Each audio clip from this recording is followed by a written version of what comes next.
Susie Daphnis here. Welcome to another episode of the Her Business Podcast. Today I want to share a journey with you. It's one that was both physical and mental, but also one that deeply connects to who I am and how I approach all things in my life. Now, about a month ago, I found myself on top of a mountain in Whistler, Canada. In fact, I didn't just find myself there once, I found myself at the summit of this mountain 8 times. Yep, you heard that correctly, 8. Months before that, I decided to train for something I had never thought I would do. It's called 29029 Everesting, and it's where you hike the height of Everest in under 36 hours. And on this particular mountain in Whistler, it's called Blackcomb Mountain, that meant that I would climb the mountain 8 times. And as you can imagine, it turned out to be one of the toughest physical challenges of my life. But it was also an opportunity for bravery, for knowing myself in a way I'd never known myself before, and it was a lesson in dedication. So how did I end up doing something insane like hiking the height of Everest? Well, it started 2 years ago when my business and life partner, PJ, he decided to hike it himself. He was having a milestone birthday and he wanted to do something that would really stretch him and was really way outside of his comfort zone. He did it and it was absolutely life-changing. And if you go back a couple of years of episodes of the Her Business Podcast, you will find an episode where I interviewed him and we got so much feedback on that episode. He had such an incredible experience. He said the organisation was so supportive, the volunteers were amazing, and that feeling of summiting that final time was unlike anything he'd done before. So fast forward 2 years and PJ decided that he was going to do it all again, even though it was one of the most difficult things that he had done in his life. So like any sane person would say, I said, you go have fun, but I'm a firm no.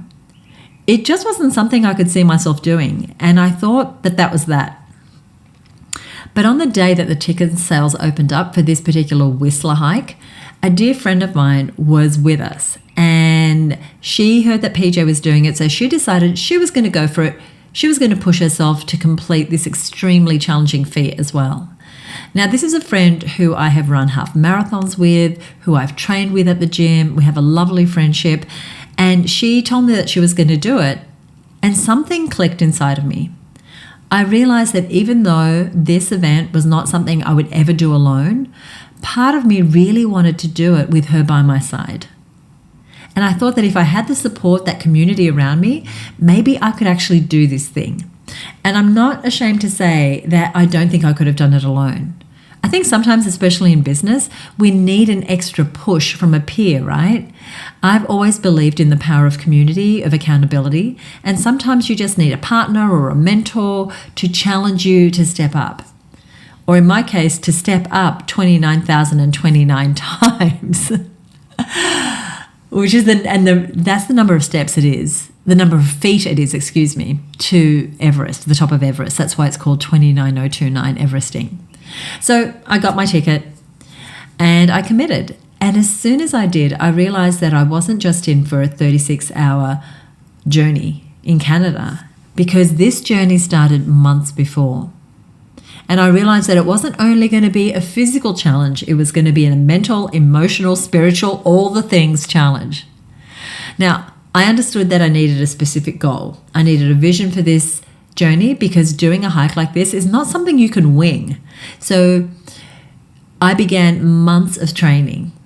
Now, I would consider myself an active person. I love going to the gym. I love to go on runs at least once a week, and I see my personal trainer every few days. But deciding to do the Everesting hike meant that I had to take it all to a whole new level. So no missing sessions, no getting bored and stopping for a couple of weeks, no quitting if I didn't see progress. I really needed to focus on the task ahead and to commit to actually doing this thing, doing the training. And I realized that I needed to intentionally carve time out for my training. So if I had a meeting during a training slot, I would make the training up later that day. If I wasn't getting good sleep, I would make myself shut off the computer and go to bed and make sure that my body was well rested. So I got this extensive training plan from the organizers of the hike, and I integrated the workouts to be personalized for me by my trainer. So he looked at their program and he adapted it for me and what he knows about me and my body and the niggles in my knee and all the things that he knows, because we've worked together for years. And the workouts were way more intensive than I was used to. I tracked everything, I worked hard, I reported in, and I really made time for this. And even though it was hard, I ended up absolutely loving the training. In fact, the preparation was one of my favorite parts of the whole experience. And at this point of training, I began to notice how big a role that people around me played in my progress.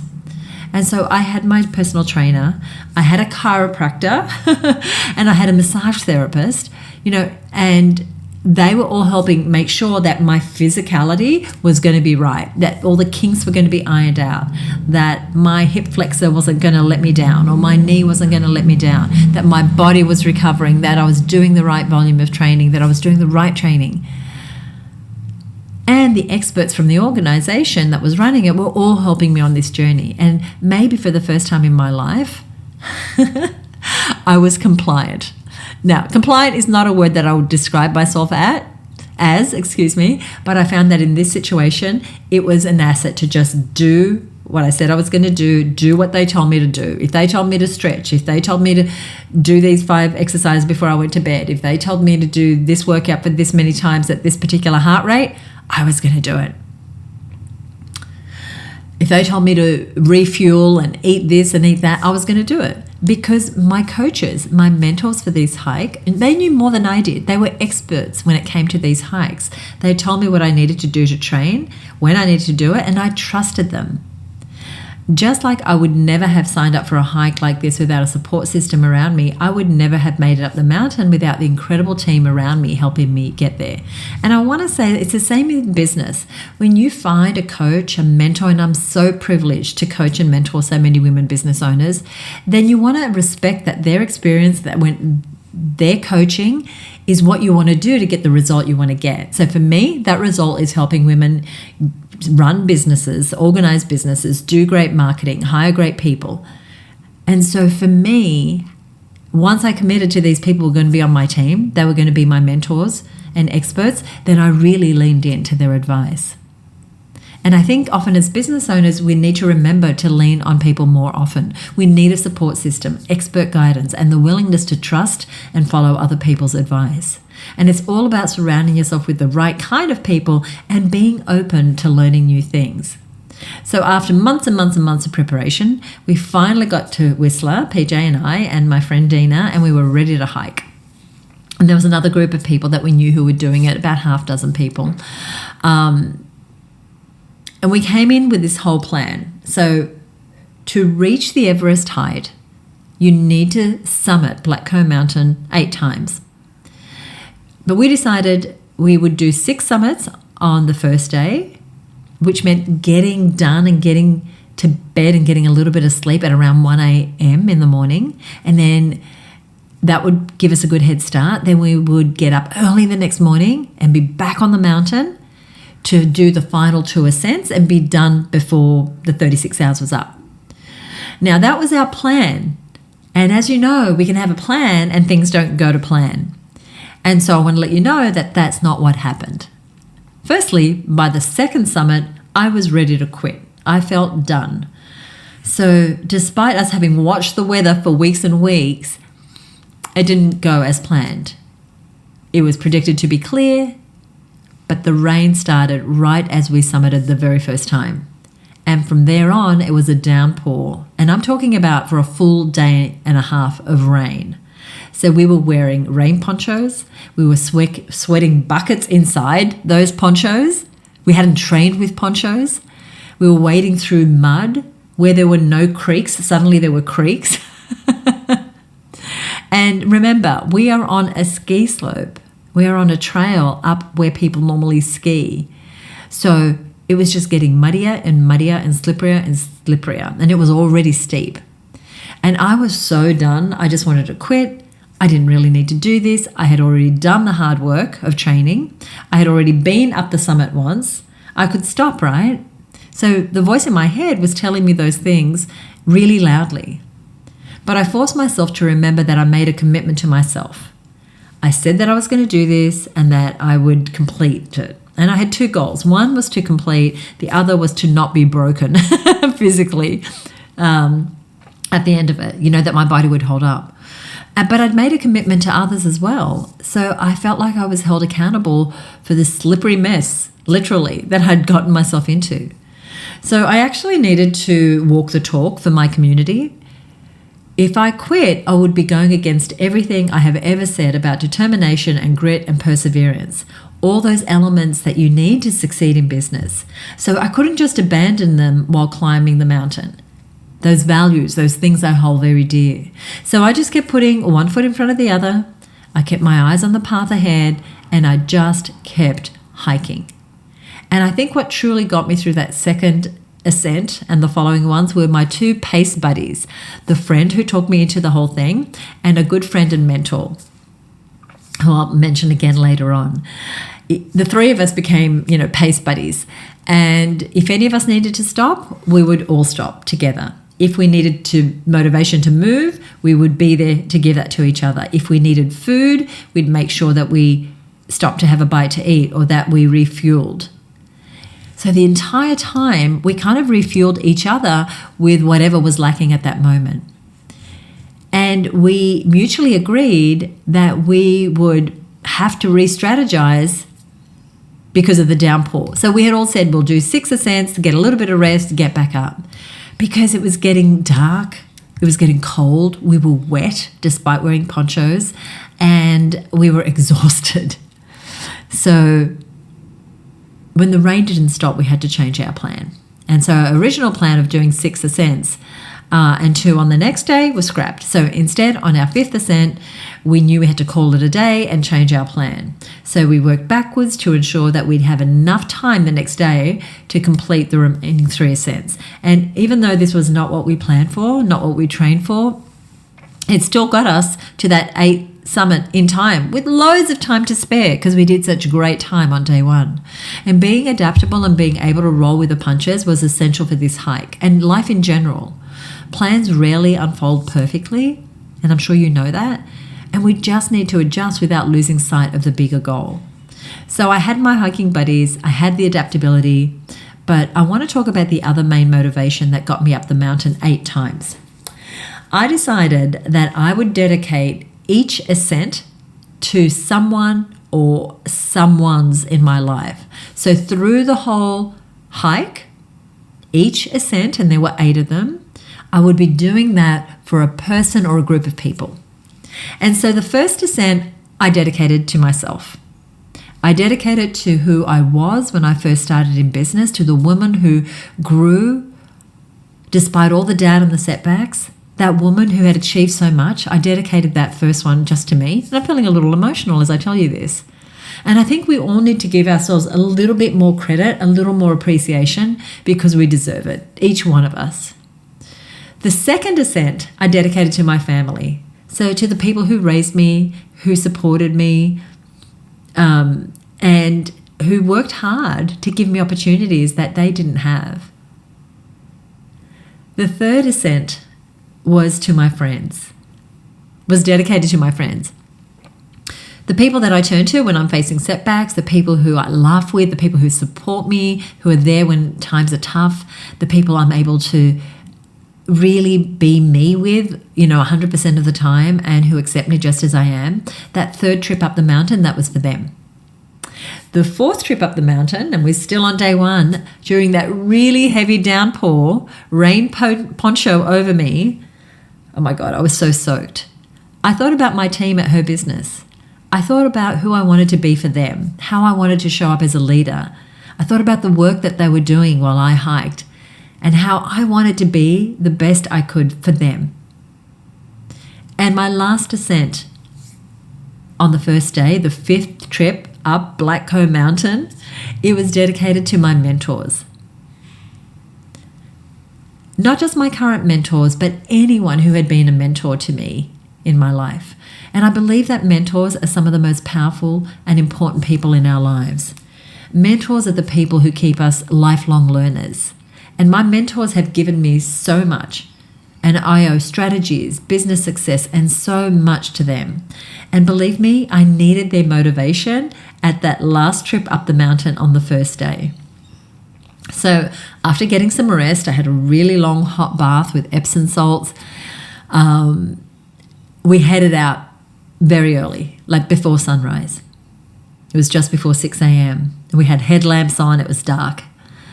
And that ascent, that was dedicated to my clients, the Amazing Her business community, of how I wanted to show up for them, how I wanted to support them.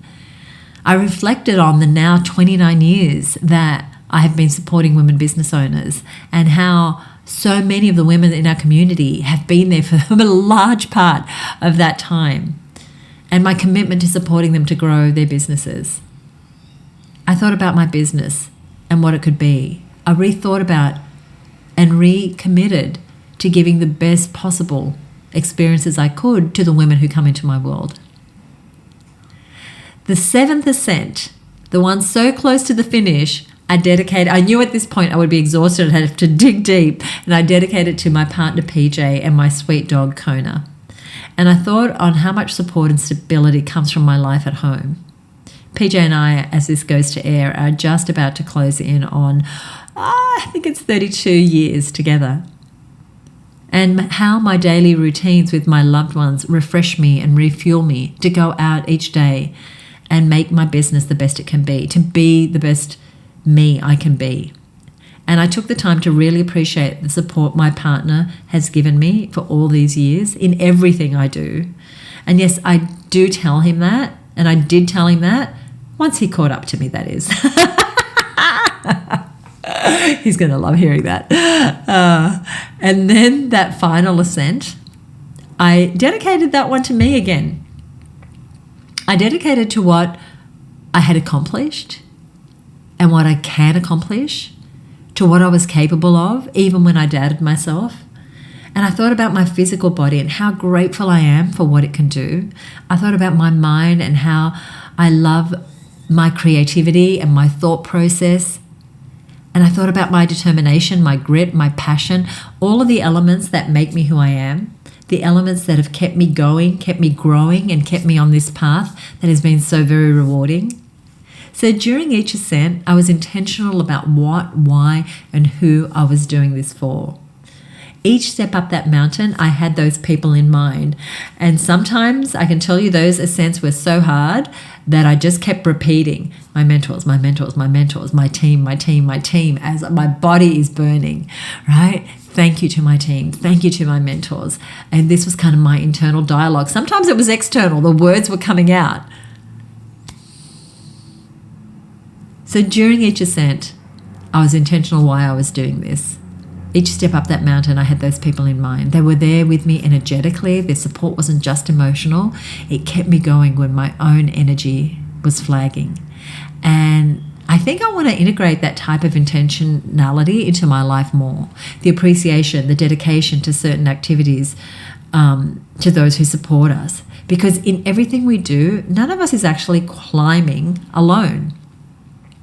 Sometimes we just forget to acknowledge those around us as we make our way up our very own Everests, those who are supporting us behind the scene. And speaking of support, I do have to mention the incredible volunteers who are on that mountain. Like, the organizers are incredible, but the volunteers are amazing. And this group of volunteers, most of whom have done the climb themselves, they were at every aid station cheering us on. They were in a lot of other places, but they were at every aid station cheering us on. And they had smiles plastered on their faces, and you could hear them cheering your name as you came around the bend in a trail. Now remember, it's raining, it's cold. They are standing still. So they're freezing. They're undercover, but still they are there, just waiting to be there for us. And they had cowbells. Yeah, literal cowbells that they would ring to cheer you on. And as silly as it sounds, you'd come out around a bend and you'd hear the cowbells and you'd know, oh, I'm close to an aid station. And then they'd see your name on your bib and they'd call out your name. And it was really very motivating. They were so generous with their time. They had food for us. They had bandages if you needed them. They had hot cups of cocoa and ramen noodles at the top of the mountain where it was freezing cold. They were just ready to help with whatever you needed. And there was one moment where one of the volunteers handed me a beaded bracelet that spelt out the word brave. I'm going to put a photo of it in our show notes. She had a craft business, and she shared her story with me very quickly as I was fueling up at the aid station, as I caught my breath. And that connection, those small interactions that end up being so powerful, that make a difference to me, because it made me realize, you know what, I'm doing something pretty brave right now. And I actually thought I lost that little bracelet at one point. You'll see it. It's a little like something, it's this cute little bracelet. And I was so disappointed because it's become like a little talisman of me I did a brave thing. And someone saw that and appreciated it. And it's just a great example of taking a moment to acknowledge someone. Now, in business, we often talk about building a strong team, but it's not just about who you hire. It's about the community you build around you, the clients that cheer you on, the partners that push you to keep going, and the volunteers who ring those cowbells when you need it the most. And I want to make another point here. It's about taking time to appreciate what we've done. It's been a month or so since I completed hiking that mountain 8 times. And for the weeks after, I just really moved on. I had a vacation, I've been to my mastermind. Now, despite training for months and putting so much of my time into this, I just moved on really quickly, onto the next thing, onto the next focus, the next launch, the next webinar we're going to run, the next podcast I'm going to record, whatever it is, because there's always something else to turn your attention to when you're running a business. And it wasn't until I was in conversation with my mentor and hiking buddy just a few days ago, and we were talking about the experience. And I realized that I had done that. I had just moved on. And here's the thing. I hiked the height of Everest in under 36 hours, way under 36 hours. And that is pretty darn amazing. So if there's something that you've done recently, it doesn't have to be hiking a mountain, and you haven't taken the time to process what you did, I really encourage you to do that. So don't just rush on to the next thing in life. Take the time to really celebrate your successes, your achievements, because the whole purpose in pushing yourself and trying new things, in doing the hard stuff, is enjoying the process along the way. It's not always getting the goal, it's that process along the way. So I want to encourage you to celebrate yourself as you're listening to this. Remember how incredible you are, and reimagine the kind of things that you can do that are possible for you. There really aren't any goals that are too lofty, even those that are goals that are as high as Everest. I want to thank you so much for the opportunity to share this story with you. I hope that you found it useful and that it inspires you to take and set big goals for yourself and to really go for them, and surround yourself with the support that's going to help you get there. And when you achieve them, to give yourself the acknowledgement that you deserve. I love doing this show for you, and I appreciate you listening and sharing the show with your friends. If you enjoyed this episode, would you let me know? You can email me at podcast@herbusiness.com. You can also hop across to Apple Podcasts and leave a rating or review. I would absolutely love that. It would totally make my day. I want to give a shout out to someone who listened to one of our episodes recently and did go ahead and leave us a review. And that is Bronwyn E. She identified herself as. Now, I interviewed one of my mentors, someone who's been very influential in my life, a man named Dr. Robert Cialdini. And the interview was called Why People Say Yes. And she gave it 5 stars. She said, "This is it. There is so much value in this show. I can't tell you how the episode with Dr. Robert Cialdini blew my mind. Thank you." So we will put a link to that in the show notes. As I said, if you enjoyed this episode, let me know. Email me at podcast@herbusiness.com. We're also at Her Business on Instagram, so you can DM me there if that's easier for you. We are going to put a summary of what we've covered today, as well as links to other resources if you want more information. And I'll give you the link to 29029. They're about to open up the doors, I think, soon for the 2025 hikes. So if you're interested in doing something like that for yourself, you could do that. You'll find our show notes over at herbusiness.com/275. Thank you so much for listening. I look forward to seeing you back here real soon. If you don't already subscribe, be sure to hit that subscribe button so that you get the next episode. We're coming up with great interviews and great topics that'll support you in your business. Bye for now.